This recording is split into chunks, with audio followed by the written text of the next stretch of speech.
Have a good dinner, my friend. Good to see you. We'll see you in the show tonight. Oh, We're very excited. Our life is a show. Yeah, it is. Enjoy it the is. ride. 大丈夫。みんなのことは私が絶対守るから。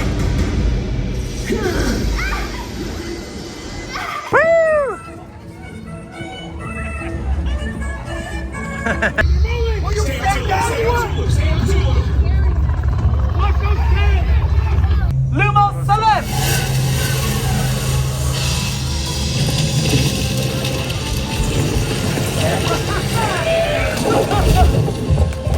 Perhaps we need to find this Phantom Director. We should. That's why we're working together. I thought I could trust you, this Phantom Director, but I was mistaken. Well, hopefully Fred has his trap ready.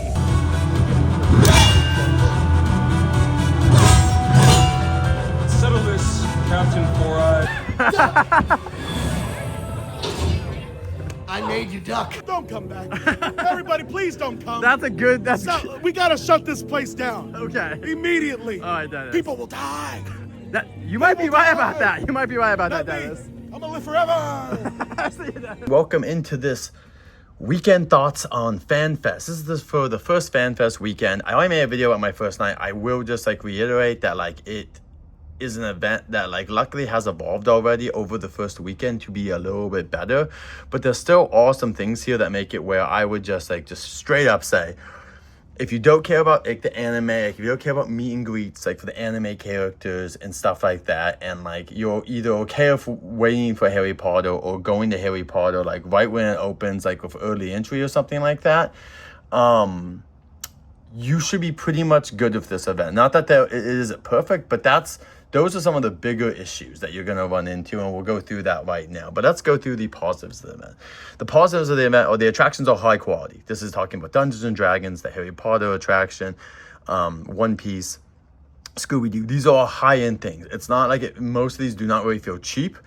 They feel like really good extensions and attractions. They do vary, of course. But really good. It's also just amazing to get to walk through the sets of Little Europe for Scooby-Doo and stuff and the monsters.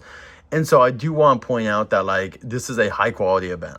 In my opinion, if you go to Disney After Dark and you enjoy it, I would be very surprised if you didn't enjoy this for the most part, unless you just love meeting characters. This is beyond that, because everything about the One Piece show is a show Fantasmic. It's at that level of awesomeness. This is a high quality thing, and especially if you're getting a ticket for just a basic price of say the $50-ish or $40 upgrade ticket, whatever it is right now for annual pass holders and stuff. That's a really great deal. If you can go inside the park and get that update, this is perfectly worth it. But let's talk about what is going on. So I'm going to talk about my highlight of the event right now, which is the One Piece mini-land / show. We're going to talk about the One Piece land, though, in general. It's right where Waterwood is. It takes over that whole front area, the Lemley Court, and, of course, the restaurant there, which becomes Sanji's Galley. I have not tried the food because the food lines are insane. We are talking, if you're in there earlier in the day, a normal part of the day, before it opens, it's crowded, but it's not that bad. But during the event, I have always seen the line out the door, and not just out the door, it's sometimes going all the way back to the shop that used to be the Wicked shop and now is a FanFest store. It can get ridiculously long, so you do need to bring your patience. And I do know the food is expensive / the portions are not huge. We're not talking a huge portion for the most part. This is a kind of a okay sized food, but the price is going to be for a normal meal because you're paying for the theming of it being One Piece. So I do know people like it, though. I've heard people enjoy the drinks. They think the drinks are really good, all that. I haven't really tried the foods too much because it's just extra cost on top of already me going out there and doing all this stuff. But yeah, I know a lot of people care about that. The meet and greets are amazing. The characters just play them so perfectly, and I really appreciate the effort being put in here, especially by the characters here. That's going to be one of the themes, is that the team members portraying these characters and working these events are amazing. Sometimes it's just things around that out of that control that make it worse. In this case, the One Piece meet and greet has a few little caveats. The caveats are, one, they do not meet, at least currently, during the shows. And two, the meet and greet starts at an early entry time, normally after 6:30. And the issue is that once they do their half an hour set, they have to leave, and there's only one area, which means then you have to wait for them to walk away and walk back, which can take about 10 minutes. It may be shorter than that, but it feels about 10 minutes because sometimes the characters get stopped by other people and they're trying to be nice before they get over there. But because of this like system, I wish that what would happen is that if, say, like, you know, the three characters, like however many characters you're going to have, you wish the other characters would just come and meet them for a second, and then the other characters could go off when this one set of characters come up to you, basically. They could come up, like Sanji and Usopp could come up, and the other three characters, or whoever characters, could leave. And even if Luffy's going to be back, he can come back. I just rather the line keep moving. That would really help. Also, having it perform during the shows, that would help flow as well. Also, honestly, this should be in the plaza. Like, this should be in the plaza. There should be 5-ish meet and greets plus, and you should just like spread them out so that the lines will hopefully get shorter. Because if you just have Zoro meeting by himself and Luffy and all this, I know it's better to have interactions, but something where we at least had 3 to 5 would help out once again with the like flow of these. But once again, the actors, amazing, like nothing else happening. Now on to the main course, which is the One Piece show. The One Piece show is really great. It's about less than 20-minute show. Before the show, the Marines kind of like interact with you. It's fun. The show is just awesome. I would say that the middle section is by far the best section to go. So go with the middle section if you can. It's really creative how they do the effects. The actors are great. Everything about this is super fun. I do know that like people that are not super fans of it will just enjoy it because it's fun. I think that really for the fans of the show, you're going to really love this. Like, this is just like super fun. It's a little fan servicey at times in the best kind of way. And I think that you're just enjoying getting to see your characters live interacting with each other doing this awesome show. It's just really well done. And I have a full video if you guys want to watch it. There's not much to say besides like, this is awesome. I love how much they did this. And the only thing I can say is I hope we get back, and maybe even sometime at Grinchmas or like make a movie. Something like One Piece seems that it should be welcome back at any times, in my personal opinion. And yeah, let's just move on from One Piece to Scooby-Doo versus the Monsters, which is a very unique attraction. So I would say, first off, like the lighting for this, the sets are amazing, the actors are amazing. These are the highlights that you're going to see. Is when you walk through, it's so cool getting to walk through Little Europe. The streets are super slouched, so like watch out. You can definitely trip or fall. I've seen a few people do that. It's not anyone's fault. It's just like how it is, and people are kind of like used to just super flat surfaces, and that like they're running around on surfaces that like are not ready for that kind of stuff because it's built like really like a little village in Little Europe. Scooby-Doo is amazing, of course. That's the one official photo op. You can kind of take pictures with the monsters if you're near them and they have time and space. I will say that like doing the clues would be great. The issue has just been that like they get so crowded. Like I got there early one time and that was great, but within 5 to 10 minutes, all of them were just being swarmed by people. And so you just have to kind of like be patient.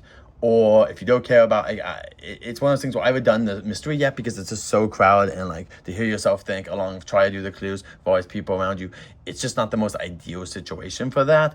But I will say that like the thing that I have found that I really love about this is doing the monsters little vignettes or shows. They have about 3 locations for those, and I really enjoy those. Like they're really fun moments, and I really like how classic Hollywood they feel. They highlight these monsters, and the only thing I can really complain about is that the fact that they talk about Creature or Gillman, and he's really not there besides some projection I heard, and I haven't even seen him yet. But like, I don't know why they bring him up if he's not going to be a part of this attraction, because it's just a funny thing where people are kind of looking for him. Invisible Man's also a part of this, but he's only for VIPs. But yeah, I really enjoy those shows. And then you go on to the big Scooby-Doo. Oh, and then there is Scooby food. I will say Scooby snacks sell out. They have sold out a couple of nights. So just a heads up, get there earlier if you want Scooby snacks. They're all really good. I did a review if you want to go watch that. But I did enjoy the Scooby snacks, but they're about $10 a box. And then you can go check out the reveal show, which will be different every night you go. There's 4 different people it could be, so any night you go, it should be a different person. Obviously, if you go like over 4 times, it could be then start repeating, but the point is it will be a different person every night, which is really cool. And the show is super quick. It does, like, I love how quick the show does happen. The only issue is sometimes there is a line to see the show. It took me about 3 shows to get in, and then about 3 trams to get back. I think the tram line is at least like, I get the show, you can't really do much more with it. The show is happening basically as quickly as possible.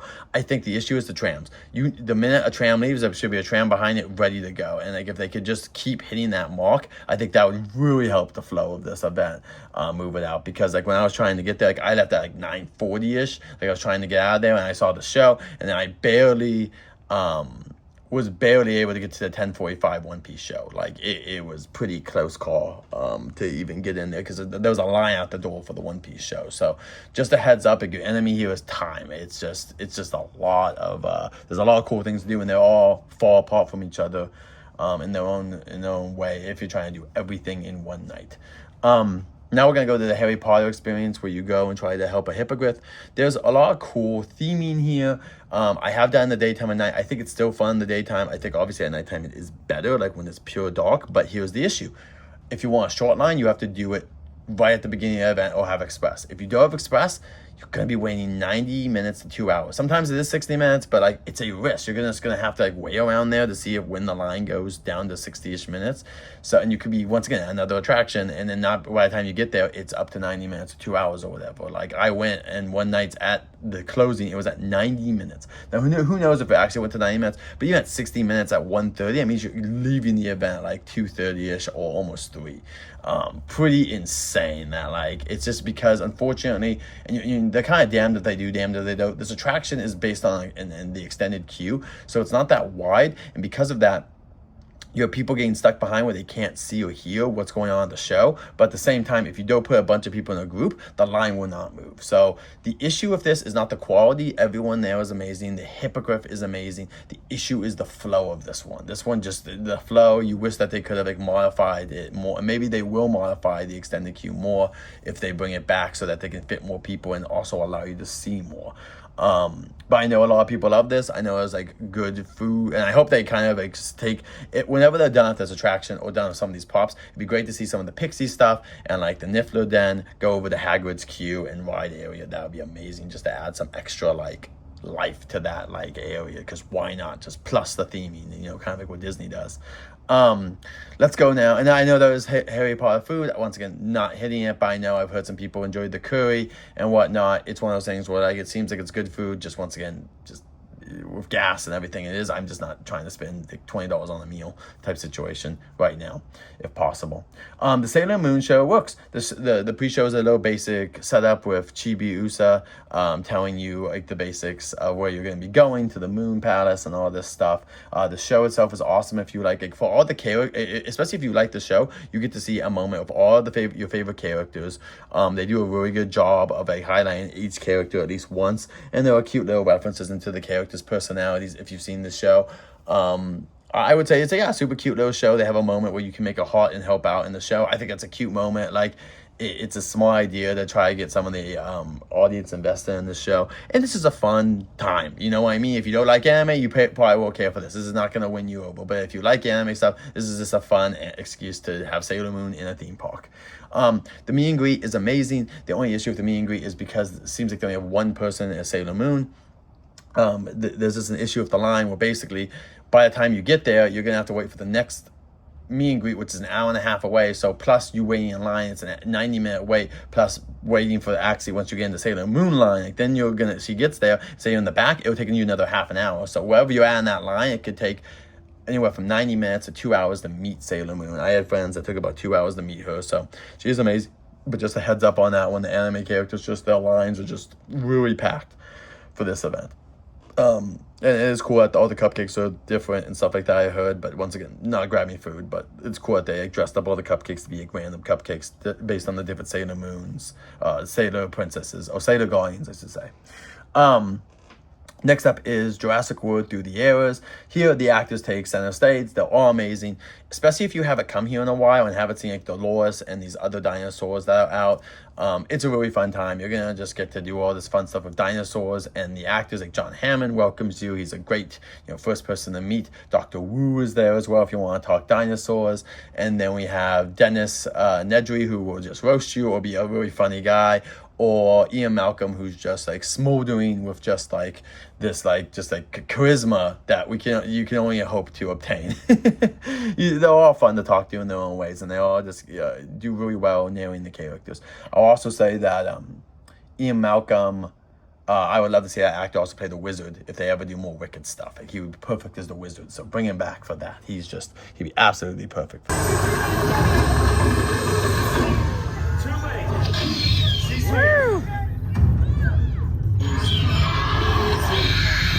Also, just one last note here for the Jurassic area. There's an awesome raptor show. Happens about every hour, and there's also a show where you can meet a Triceratops. So just wanted to point that out, guys. You can also find the full video of this show on my channel right now. Let's move on to our next dinosaur pairing. Jump back in.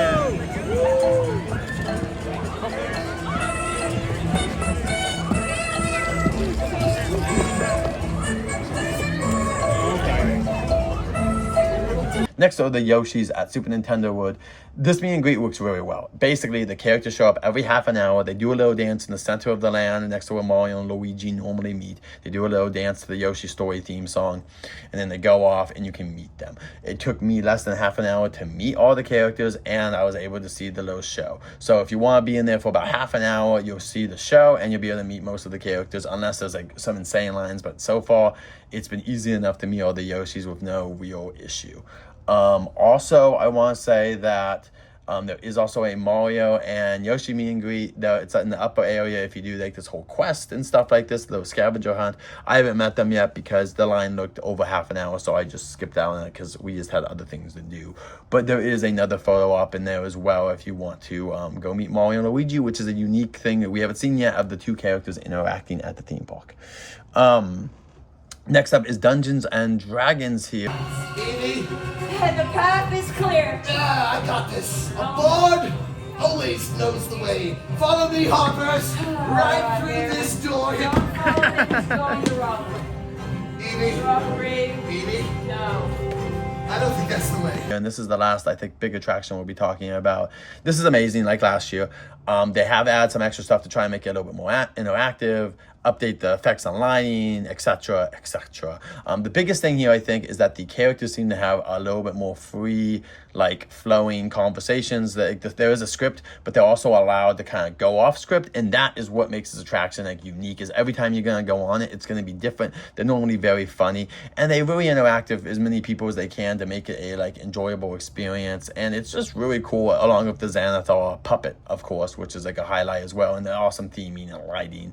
But the characters are just amazing. Like they're just absolutely amazing, and like I love how interactive they are, and just it's really great that like we have these amazing characters. This is a great experience, and if it doesn't come back next year, I would love it to become Freewind, because animes are huge, and Freewind is getting a walkthrough attraction in Japan. So bring Freewind here, because then you can just use a lot of the theming again, because it's kind of olden times days, and I think Freewind would get an even more insane line. This line varies from basically a walk-on to about 30 to 60 minutes, depending on just when you get there. It's kind of locked, like it just ebbs and flows about the line, and it eats people pretty well. So should be a good time no matter when you go, especially if you're a Dungeons and Dragons fan. But even if you're not, if you just like kind of like live theater stuff, you should enjoy this. It's super great.